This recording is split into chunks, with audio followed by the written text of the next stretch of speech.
우리 이 시간 우리 하나님께서 우리에게 주시는 말씀 함께 보도록 하겠습니다. 사무엘상 2장 11절에서 12절 말씀입니다. 구약성경 사무엘상 2장 11절에서 12절 말씀. 하나님의 말씀 봉독하여 드릴 때 하나님의 음성을 경청하십시오. 엘가나는 라마의 자기 집으로 돌아가고 그 아이는 제사장 엘리 앞에서 여호와를 섬기니라. 엘리의 아들들은 행실이 나빠 여호와를 알지 못하더라. 아멘. 며칠 전에 14살짜리 이 아이가 경찰서에서 수갑을 찬 상태로 이 수갑을 좀 풀어보라고 이야기하면서 앞에 있는 경찰을 발로 차면서 맞짱뜨기 한번 풀어봐 막 이러면서 욕을 하는 그러한 영상이 인터넷에 돌면서 이슈가 된 적이 있습니다. 그 어린아이가 14살짜리 그 어린아이가 뭔 잘못을 해서 수갑을 차고 경찰서에 갔는지 모르겠지만 어쨌든 이 경찰한테 한번 맞짱을 뜨자고 싸워보자고 발로 차고 욕을 하는 모습은 굉장히 좀 충격적이었죠. 그 영상이 인터넷에 뜨고 많은 사람들이 그 영상에다 댓글들을 달아놨는데 댓글들을 쭉 내용을 읽어보니까 굉장히 비슷한 얘기가 많았습니다. 어떤 말이 제일 많았는지 아십니까? 아마도 연세들이 조금 있으신 분들은 비슷한 느낌, 비슷한 말들을 할 것 같은데 안 맞아서 그렇다. 이 말이 제일 많더라고요. 제가 안 맞아서 저러지, 맞아야 정신 차리지, 뭐 이런 이야기들이 굉장히 많았습니다. 우리나라의 교육 방식은 굉장히 짧은 시간에 아주 빠르게 변해왔습니다. 제가 중고등학생 시절만 해도 체벌은 그냥 일상적이었습니다. 뭐 시험 문제 한 개 틀리는데 한 대, 뭐 이런 건 거의 기본이었죠. 그리고 수업 시간에 떠들거나 뭐 장난을 치면 선생님이 뭐 무지막지하게 때렸습니다. 어떤 선생님은 쇠자를 가지고 때리신 분도 있었고 또 당구채 이거 들고 다니시는 분은 굉장히 많았죠. 제가 기억나는 선생님 한 분은 여선생님이었는데 30cm 플라스틱 자를 항상 들고 다녔습니다. 이걸로 어떻게 때렸냐면 자를 세워가지고 여기를 때립니다. 여기 뼈다귀 있죠. 뼈다귀 작은 힘으로 아주 큰 효과를 얻을 수 있는 그러한 체벌 방법이었습니다. 사실 요즘은 이제 체벌 대신 벌점을 줍니다. 그러다 보니까 교권이 무너진다 이런 이야기가 굉장히 많이 들립니다. 뭐 사실 요즘 아이들이 선생님 무서워하지는 않죠. 교권이 무너진다 이런 말들이 많이 나오면서 체벌을 다시 해야 된다라는 말들도 또 많이 있습니다. 근데 사실 이 체벌에 대한 이야기는 단순하게 결정 내릴 수 있는 이야기는 아닙니다. 어떤 게 좋은 교육 방법인지는 시대와 상황, 역사에 따라서 굉장히 다르게 해석이 되어 왔기 때문에 단지 지금 상황 속에서 체벌이 좋다, 틀리다 이런 말을 할 수 있는 것은 아니다라는 것이죠. 단순하게 때린다, 때리지 만다 이런 얘기를 우리가 쉽게 할 수는 없습니다. 이 비슷한 시대, 비슷한 역사 시대에 비슷한 환경, 또 비슷한 이 지역, 인접 국가였는데 굉장히 다른 교육 방식을 보였던 이 도시 국가가 있습니다. 아테네와 스파르타입니다. 이 아테네는 굉장히 학문의 도시죠. 천문학, 수사학, 또 뭐 수학, 굉장히 여러 가지 학문들이 아테네에서 교육이 되어 왔습니다. 그래서 고대 정치인인 페리클레스가 아테네가 곧 학교다 이런 말을 할 정도로 아테네는 학문의 도시였습니다. 이 아이들을 교육하는 데 있어서 굉장히 체계적인 지역이 바로 이 아테네 도시국가였습니다. 근데 이 아테네 바로 옆에 어떤 나라가 있었냐면 스파르타라는 도시국가가 있었습니다. 근데 이 스파르타도 역시 교육이 굉장히 강했는데 우리가 스파르타 이거 알죠? 영화에서 느낌이 벌써 확 오지 않습니까? 이 스파르타의 이 교육 목적은 전사 양성입니다. 전사. 그러니까 이 스파르타는 이 아이들을 어릴 때부터 교육을 하는데 굉장히 폭력적이고 거칠었습니다. 심지어 이 아이들이 자라나면서 죽기도 참 많이 죽는 그 정도로 아주 살벌한 교육을 했던 것이 스파르타. 이 아테네와 스파르타는 아주 인접해 있는 나라거든요. 근데 전혀 다른 교육 목표와 교육의 방식을 가지고 있었던 나라가 아테네와 스파르타라는 겁니다. 근데 이렇게 완전히 다른 모습을 보였는데 이 완전히 다른 모습을 가진 두 나라가 교육의 방식에 있어서 딱 하나 완벽하게 일치하는 이 교육 방식이 하나가 있었습니다. 뭐냐면 가정교육을 중요하게 여겼습니다. 아테네는 부모가 교사다 이렇게 생각을 했고 스파르타는 부모가 교관이다 이런 생각을 했어요. 전혀 다른 교육 목적과 전혀 다른 교육 방식을 가지고 있었지만 한 가지 일치하는 건 뭐가 중요하다? 가정교육이 중요하다. 이거는 한 가지 일치하고 있었다라는 겁니다. 사실 그 아테네와 스파르타뿐 아니라 모든 이 교육의 역사를 보면 가정교육을 굉장히 중요하게 여기죠. 지금 이 시대에도 가정교육이 중요하다 이런 말을 굉장히 많이 합니다. 뭐 교육뿐 아니라 심리학에서도 가정의 환경이 어떠했느냐 이거를 아주 중요하게 이 가정에 대해서 이야기를 합니다. 이 가정은 사회를 구성하는 가장 기초적인 그러한 공동체죠. 근데 이 사회에서뿐 아니라 신앙적으로 볼 때도 하나님께서 최초로 만들어준 공동체가 바로 이 가정입니다. 그러니까 하나님이 만들어주신 가정은 천국의 모형이고 또 하나님 나라의 백성, 하나님의 자녀를 양성하는, 만들어가는 그러한 가장 기본적인 공동체입니다. 가정을 통해서 믿음이 성장을 하고 가정을 통해서 인격이 성장을 하고 가정을 통해서 하나님 나라 백성이 만들어지는 겁니다. 그래서 이 사탄이 공격하는 가장 제일 되는 목표가 바로 이 가정일 때가 참 많이 있습니다. 오늘 이 본문은 아주 짧죠. 단 2절입니다. 아주 짧은 구절이지만 한 가정의 성공과 실패가 동시에 드러나는 이 사무엘상 전반부에 있어서 굉장히 중요한 그런 갈림점에 있는 아주 중요한 말씀입니다. 본문을 다시 한번 보세요. 아주 짧습니다. 근데 11절을 보면 그 아이는 제사장 엘리 앞에서 여호와를 섬겼다 이렇게 끝이 나고 12절을 보니까 엘리의 아들들은 여호와를 알지 못했다 이렇게 끝이 납니다. 똑같이 엘리 아래에 있죠. 근데 여기서 이 그 아이는 이스라엘의 가장 위대한 영적 지도자 바로 이 사무엘입니다. 앞으로 성장하는 이 사무엘이고 엘리의 두 아들은 얼마 못 가서 심판당해서 죽고 말 홈리와 비느하스입니다.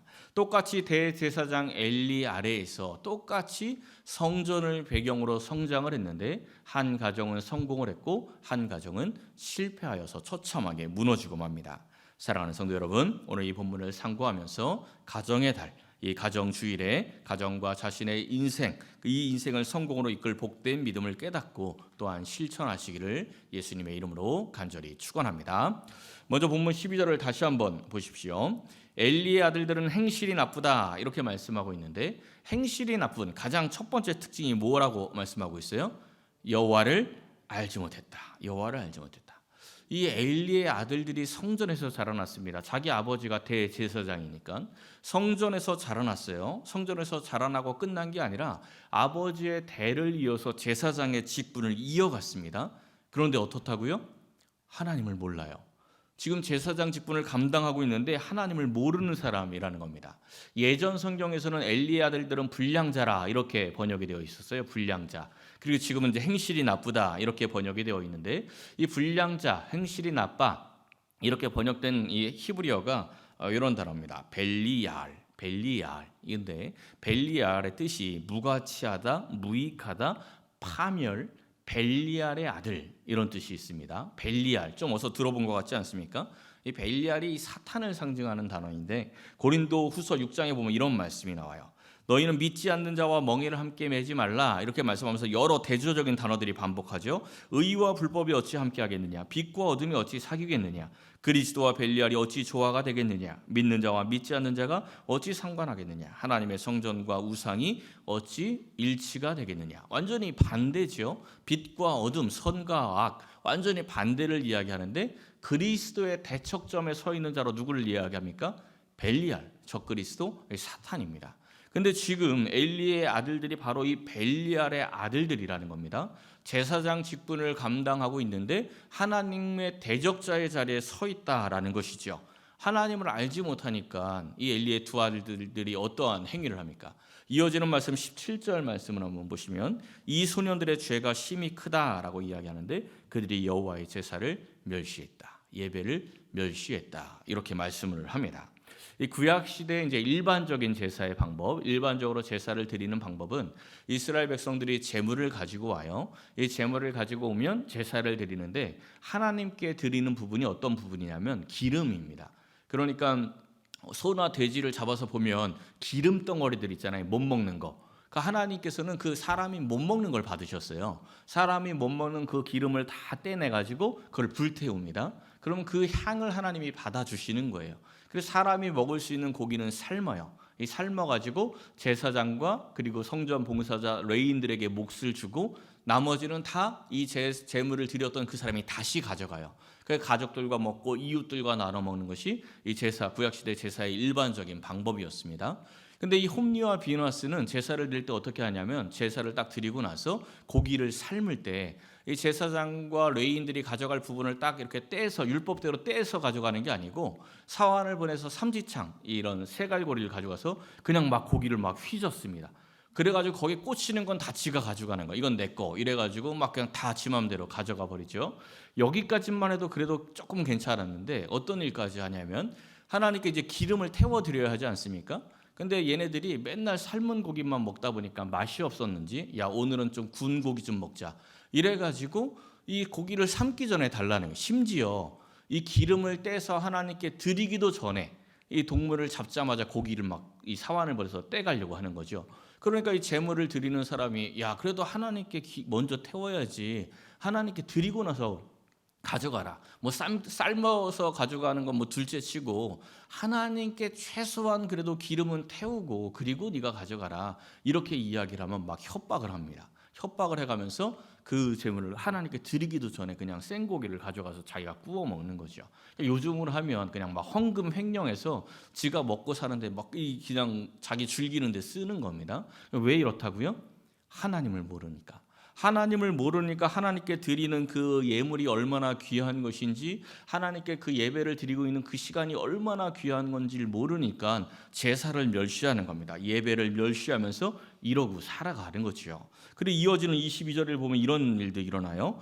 회막물에서 수종들은 여인들과 동침을 했대요.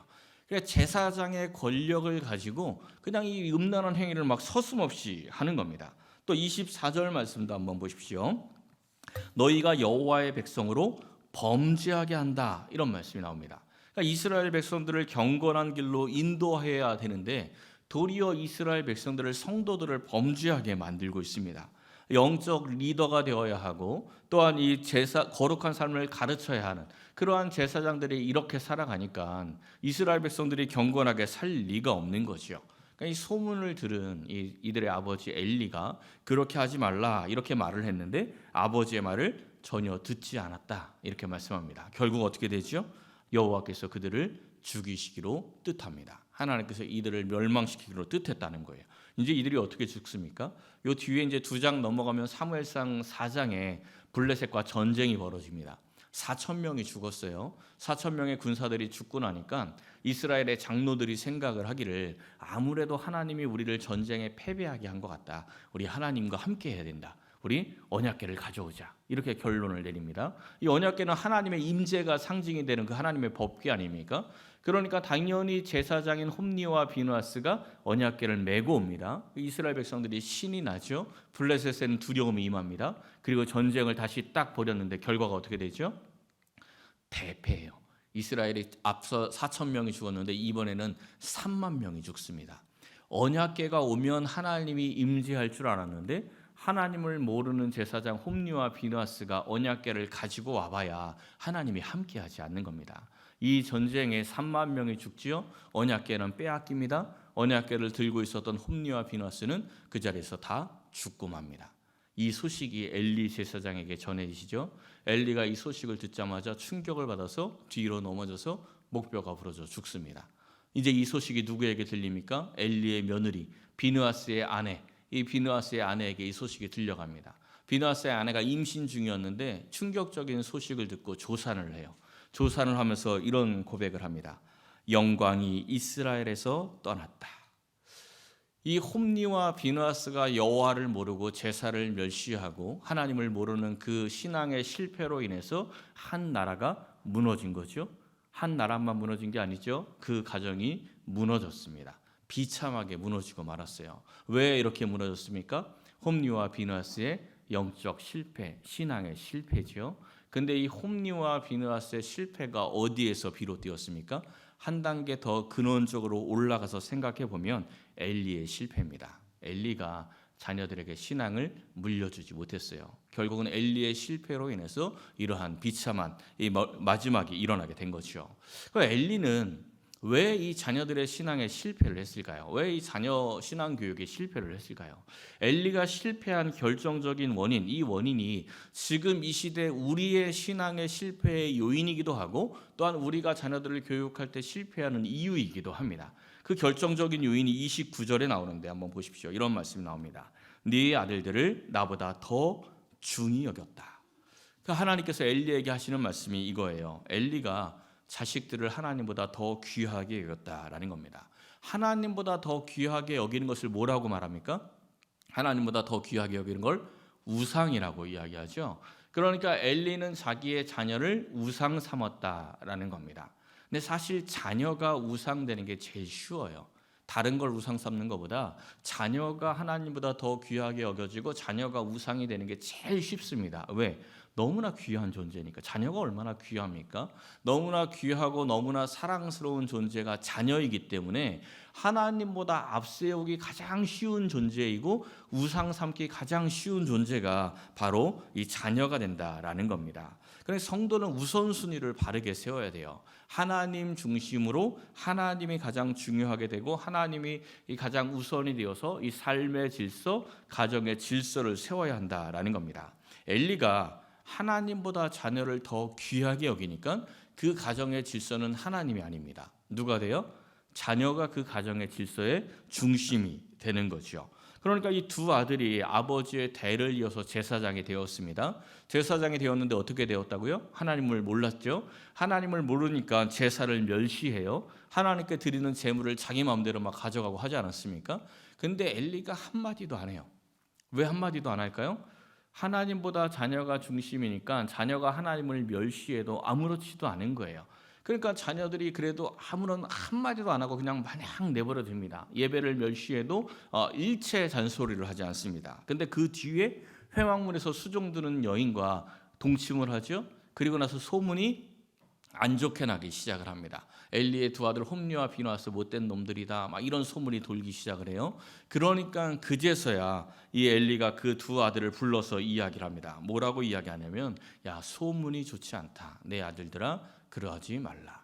이 엘리의 이 권면은 신앙적인 권면이 아닙니다. 하나님 중심으로 너희들 하나님 앞에 잘못하고 있어, 이렇게 지금 이 권면하는 게 아니고 자녀가 중심이 되어서 자녀가 안 좋은 소리를 들으니까 니네들 안 좋은 소리 들으면 되지 않아, 니네들 안 좋은 소리 들으면 안 되지 않니, 그러니까 그러지 마라, 이렇게 이야기하는 거죠. 그러니까 마치 신앙적인 권면처럼 보이지만 철저하게 자녀 중심인 겁니다. 철저하게 자녀 중심으로 이 두 아들에게 이야기를 하는 거죠. 하나님께서 이 사무엘을 통해서 엘리에게 이 말씀하시는 장면, 심판을 선언할 때 말씀하시는 장면을 보세요. 내가 그의 집을 영원토록 심판하겠다. 이 엘리의 가정을 심판하겠대요. 이유가 뭐래요? 그가 아는 죄악 때문이다. 엘리가 알고 있대요, 그 죄를. 그가 아는 죄악이 뭡니까? 자기의 아들들이 저주를 자청하되 금하지 아니하였다. 이 엘리의 아들들이 하나님을 떠나서 하나님과 멀어져서 저주를 자청하고 있어요. 그게 잘못하고 있다는 것을 엘리가 알고 있답니다. 그게 그가 하는 죄악이죠. 알고 있어요. 근데 금하지 않았어요. 왜 금하지 않았다고요? 하나님이 중심이 아니라 자녀가 중심이니까. 그런 자녀가 중심이니까 자녀가 하나님을 벗어나는 게 아무렇지도 않은 거죠. 모든 부모는 자녀가 잘 되기를 바랍니다. 잘 교육하기 위해서 애를 쓰지요. 물론 이 자녀들이 이 세상에서 잘 살게 하기 위해서 교육하는 거 아주 중요합니다. 그게 안 중요한 게 아니에요. 굉장히 중요합니다. 잘 가르쳐야 돼요. 하지만 항상 우리가 잊지 말아야 할 것이 뭡니까? 가장 중요한 것, 마땅히 가르쳐야 할 것이 있다는 거죠. 마땅히 가르쳐야 할 것이 뭐죠? 잠언 22장 6절에 말씀하죠. 마땅히 행할 길을 아이에게 가르치라. 마땅히 행할 길, 바로 하나님입니다. 하나님을 가르치라는 거예요. 하나님의 뜻대로 살아갈 그 길을 가르치라, 이렇게 말씀하고 있습니다. 어려서부터 인생의 기초를 잘 가르쳐야 합니다. 인생의 방향을 잘 가르쳐야 합니다. 하나님이 중심이 되는 삶을 살 수 있도록 잘 이끌어 주어야 한다라는 거죠. 잠언 13장에는 이런 말씀이 나옵니다. 매를 아끼는 자는 자식을 미워하는 것이고 사랑하는 자는 근실이 징계한다. 이 말씀을 가지고 이제 체벌을 해야 된다 말아야 된다 이런 이야기가 아닙니다. 그러니까 본질을 벗어나서는 안 돼요. 이 말씀에서 중요한 것은 뭐냐면 사랑하는 자는 근실이 징계한다는 거예요. 근실이 징계한다, 이 말을 그대로 직역을 하면 간절하게 훈계를 한다 이런 말이에요. 간절하게 너무 이 간절하고 안타까운 마음으로 가르치고 이끌어준다 이런 말이죠. 이 자녀들이 부모의 뜻대로 안 움직입니다. 자녀가 야 너 교회 가 이러면 네 하고 교회 갑니까? 이게 잘 안 돼요. 하나님 믿고 열심히 기도해야 돼 이렇게 말한다고 해서 아이들이 그대로 그냥 막 네 아멘 이러고 따르지는 않는다는 거죠. 그래서 그 모습을 보고 아무렇지도 않게 생각하지 말고 간절한 마음으로 이 신앙의 길로 갈 수 있도록 이끌어줘야 한다는 겁니다. 왜요? 그 길이 가장 복된 길이니까. 다른 게 복된 길이 아니라 신앙의 길을 걸어갈 수 있게 해주는 게 가장 복된 길이고 자녀에게 축복을 넘겨주는 것이니까. 그래서 그렇게 하라라는 말씀입니다. 이스라엘의 역사를 보면 이제 솔로몬 사후에 남유다와 북이스라엘로 나라가 갈립니다. 근데 북이스라엘의 19명의 왕이 지나가고 나라가 멸망을 해요. 19명의 왕이 하나같이 나쁜 놈입니다. 좋은 놈이 하나도 없어요. 다 나쁜 놈이에요. 남유다의 왕은 20명의 왕이 이제 지나갑니다. 근데 이 20명의 왕 중에서 12명은 나쁜 놈, 그리고 8명은 좋은 분, 좋은 사람 분이죠. 8명은 이제 좋은 왕이었어요. 근데 이 8명의 왕 중에서도 특별히 더 좋은 왕들이 있습니다. 그 특별히 더 좋은 왕 가운데 하나가 누구냐면 요시야예요. 이 요시야는 우리가 잘 아는 사람입니다. 이 성전 수리하다가 율법책 발견해가지고 종교 개혁을 일으킨 사람. 나라를 전체를 다 뒤집었어요. 성전을 다시 수리하고 나라를 다 뒤집어서 신앙 개혁을 하고 이 선대의 좋은 왕들도 없애지 못했던 산당까지 없앴던 왕이 요시야 왕입니다. 근데 그처럼 훌륭한 왕이었는데 요시야도 가정교육에 실패를 했어요. 요시야 이후에 왕이 4명을 거쳐가는데 4명의 왕을 거쳐가고 나서 유다가 멸망을 합니다. 근데 그 4명의 왕이 한 사람 빼놓고 전부 요시야 아들이에요. 요시야 아들이 전부 악하게 살아가는 거예요. 이 4명의 왕 여호아스, 여호야김, 여호야긴, 시드기야인데 여호야긴은 여호야김의 아들이에요. 그러니까 요시야의 손자죠. 요시야의 손자가 3번째 왕이 됐는데 걔도 역시 악한 왕이라 죽고 나서 다시 요시야의 아들 시드기야가 마지막 왕을 하는데 나라가 멸망하고 맙니다. 그러니까 요시야는 그토록 훌륭한 왕이었는데 그 아들들이 전부 얼마나 악했는지 남유다가 멸망될 정도로 멸망을 받을 정도로 악한 짓을 하였다라는 겁니다. 이 나라를 위해서 종교 개혁을 일으키고 영적 각성 운동을 벌였지만 자녀는 그렇게 안 된 거예요. 자녀들이 하나님을 몰랐다라는 겁니다. 다시 말씀드리지만 요시야는 훌륭한 왕이었습니다. 요시야는 아주 믿음이 좋은 사람이었습니다. 그런데 그의 자녀들은 나라를 멸망시킬 정도로 악한 왕, 하나님을 전혀 모르는 사람들이었습니다. 우리는 우리의 후손들에게 우리가 신앙의 유산을 얼마나 넘겨주고 있는지를 돌아보아야 합니다. 본인의 믿음이 아무리 좋아도, 본인이 아무리 기도를 많이 해도 자녀가 하나님을 아는 건 아닙니다. 자녀에게 하나님을 교육해야 한다라는 거지요. 개인의 후손들에게도 또한 우리 교회의 후손들에게도 우리가 영적인 유산, 신앙의 유산을 넘겨주지 않는다면 결국 우리는 홈리와 비느하스를 키운다라는 것을 꼭 기억을 해야 합니다. 그럼 이제 마지막으로 우리가 생각해 볼 것은 홈리와 비느하스와는 대조의 자리에 있는 사무엘이죠. 이 사무엘은 굉장히 위대한 사람이었습니다. 18절을 보면 사무엘은 어렸을 때 이 여호와 앞에서 섬겼다 이렇게 말씀해요. 그러니까 엘리의 2 아들은 하나님을 몰랐는데 이 사무엘은 하나님을 어려서부터 섬겼어요. 나중에 역사를 보면 엘리의 2 아들은 언약궤를 가지고 와도 죽었지요. 사무엘은 언약궤 없이도 그냥 기도만으로도 전쟁에 승리를 합니다. 그런 승리의 사람이 돼요. 그리고 이 결정적으로 이 사무엘이라는 사람은 이스라엘의 영적 암흑기였던 사사 시대를 종식시킨 이 끝낸 사람이 바로 사무엘이에요. 굉장히 위대한 영적 지도자죠. 이 사무엘의 어머니가 누굽니까? 사무엘의 어머니가 우리가 잘 아는 한나죠. 한나. 자, 이 한나가 어떻게 이 가정을 믿음으로 성공시켜서 위대한 승리의 사람을 키워낼 수 있었을까요? 엘리의 이 실패 요인, 엘리의 결정적인 실패 요인이 뭐라고 했죠? 자녀를 하나님보다 더 귀하게 여긴 것. 그럼 한나는 자녀를 어떻게 여겼을까요? 이 한나는 자녀가 없어서 상처가 굉장히 많았던 여인입니다. 우리가 사무엘상 1장의 이야기를 잘 알죠. 자녀가 없으니까 잉태할 수 없으니까 얼마나 하나님께 간절히 매달려 기도를 합니까? 간절히 매달려 기도하다 드디어 응답을 받아서 태어난 아들이 바로 이 사무엘이에요. 그 얼마나 귀하겠어요. 너무나 간절하게 기도하다 얻은 이 사무엘이 얼마나 귀하겠습니까? 근데 이 사무엘이 태어나니까 어떻게 했어요? 사무엘을 하나님께 드리죠. 그래서 여호와의 성전에서 이 사무엘이 자라나도록 합니다. 그 귀한 아들을 받고 응답을 받고 나서 이 한나가 하나님께 감사 찬양을 드리는 게 오늘 본문에 있는 이 2장, 이 본문 바로 앞 10절 앞에 있는 본문 2장 1절이 한나가 하나님께 감사 찬양을 드리는 그러한 기도예요. 그 기도의 내용을 한번 보십시오. 우리가 하는 기도와는 전혀 다릅니다. 우리가 간절히 기도하다가 응답 받으면 하나님께 기도할 때 어떻게 기도합니까? 하나님, 아들 주셔서 감사합니다. 이렇게 기도하죠. 근데 이 한나의 기도 찬양을 보면 아들 주셔서 감사합니다라는 말씀이 하나도 안 나와요. 지금 이 짧은 1절 9절에 뭐가 계속 반복해서 나오고 있습니까? 누구 때문에? 여호와로 말미암아 즐거워한다. 여호와로 말미암아 높아졌습니다. 주의 구원으로 말미암아 기뻐합니다. 누구 때문에 기뻐하고 있어요? 하나님 때문에. 그러니까 하나님이 주신 그 아들 때문에 기쁜 게 아니고 그 아들을 주신 하나님 때문에 기뻐하고 있습니다. 굉장히 비슷해 보이지만 완전히 이 큰 차이가 있어요. 사무엘의 중심이 아니라 하나님께 중심이 가 있는 거죠. 이어지는 말씀 2절 말씀을 보세요. 하나님 같은 반석도 없었습니다. 누가 반석이라는 거예요? 자기의. 하나님이 자기의 반석이라는 겁니다. 근데 한나와 같은 상황에서 사무엘과 같은 아들을 낳으면 누가 반석이 되는지 압니까?